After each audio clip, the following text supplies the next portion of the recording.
All right, welcome. I want to ask you something.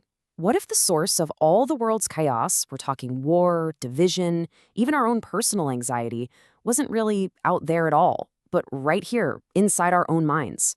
It's a huge idea, right? Well, today we're diving into a really powerful dialogue between the philosopher J. Krishnamurti and the physicist David Bohm that tackles that very question. So they kick things off with this massive, really urgent question. And look, this isn't just some abstract philosophical game. They're looking at the very real, very scary dangers we all face. Climate change, all the division, the endless conflict. And they're asking this fundamental question. Can we, as a species, actually change our course? Or are we stuck? And when they look out at the world, honestly, the picture they paint is pretty grim. I mean, just think about it. Our entire recorded history seems to be just one long story of perpetual wars, economic crises, and ever-deepening social divisions. They make this point that despite all our incredible technological progress, the basic way humanity thinks hasn't really changed at all. And that, they argue, is leading us down a really dangerous path. Okay, so what is the root cause of all this global chaos? Is it politics? Is it economics? Well, no. The dialogue points to a much deeper and, honestly, a much more surprising culprit. And their conclusion is, well, it's pretty startling. It's not our political systems or our leaders that are the ultimate problem. They say the source of all this confusion is the process of thought itself. The problem isn't external. It's actually hardwired into the very fabric of our consciousness. Now hold on. When they say thought, they don't just mean, figuring out a math problem or planning your day.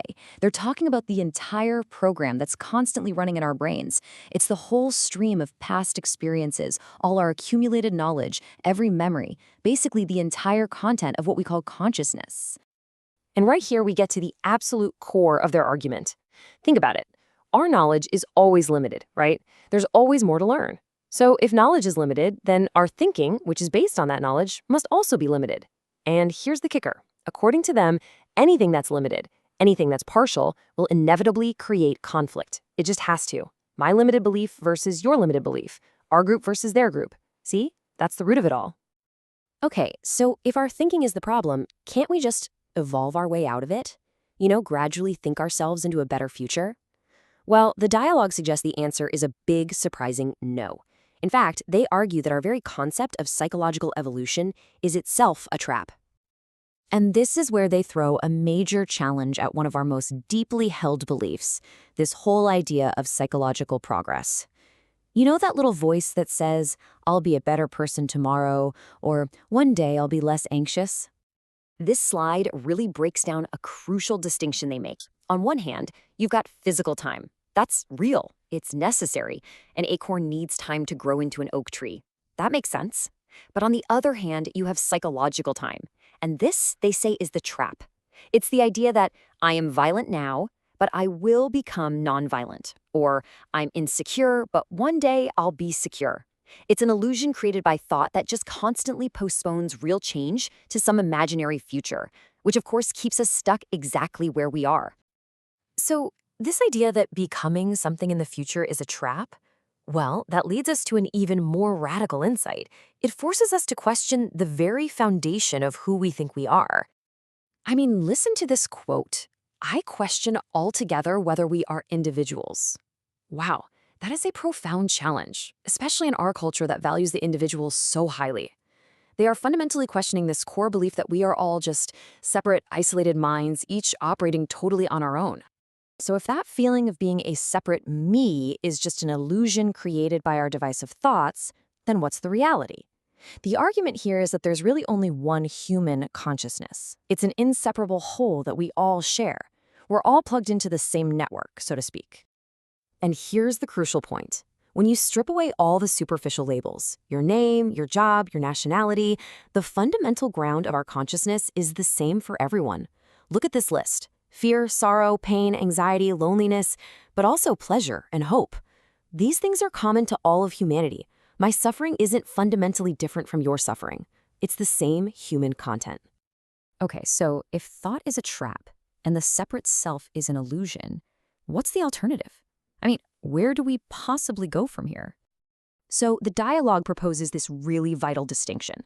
You have the brain, which you can think of as our physical hardware. It's conditioned, it's programmed by the past, it operates entirely on memory. But then there's the mind, which they present as something totally different. It's a universal, unconditioned intelligence that exists beyond our personal noisy thoughts. It's not my mind or your mind, it's this vast silent intelligence that we can potentially connect with. So, how in the world do we access this universal mind? Well, the path isn't about trying harder or following some 10-step program. It's through what they call insight, a flash of direct seeing completely free from the past. It's about seeing our own conditioning so clearly, so completely, that the internal conflict just stops. And in that silence that follows, the intelligence of the mind can finally operate, and it can fundamentally alter the brain's old, destructive patterns.